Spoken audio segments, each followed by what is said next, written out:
They say that memories make us who we are.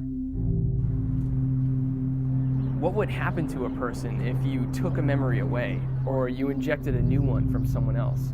How would that start to affect them? How would that begin to change who they are? Anamnesis is about a character called Fix. He's a man that's so desperate to change his past that he develops a way to steal people's memories and then take on those experiences as his own. Fix tries to fix things that are kind of unfixable.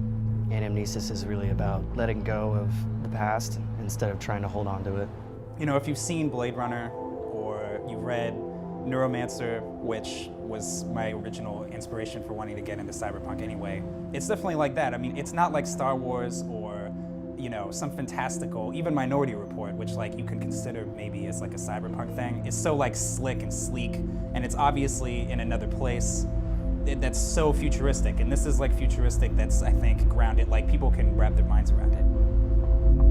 Originally, the thought process behind the creation of the machines that Fix uses in the film was to design and build them from the ground up, from scratch. And that's what you do on a big budget film. So we kind of naively went into this film thinking the same way. We actually went to a junkyard that's located in kind of North Hollywood area, and we just walked around for a couple days and just looked for parts. What we wanted to do is use pieces and let those pieces design the machine.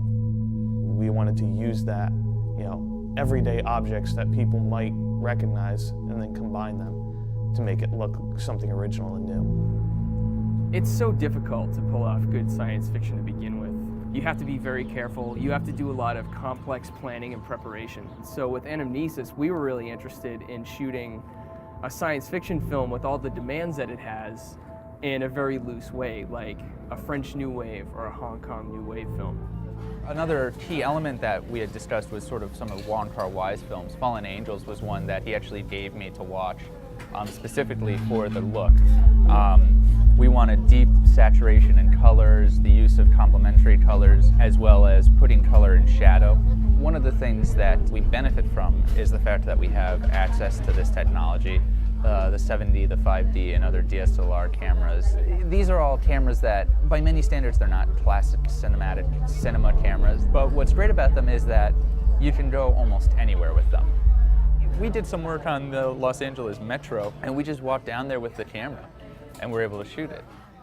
I love the look, I love the feel. We're in the thick of it, and it really captured that essence to the environment that the lead character was in. And it was kind of a passion project for everybody. You know, it wasn't just a paycheck. It was like everybody really wanted to be involved. That made a difference.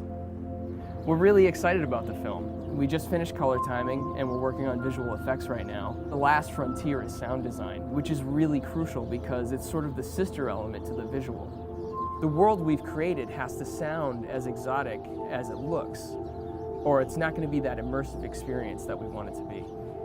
Supporting something like this is going to push more people to want to experiment in this way in a genre that has more potential to be interesting than a lot of what science fiction has been relegated to.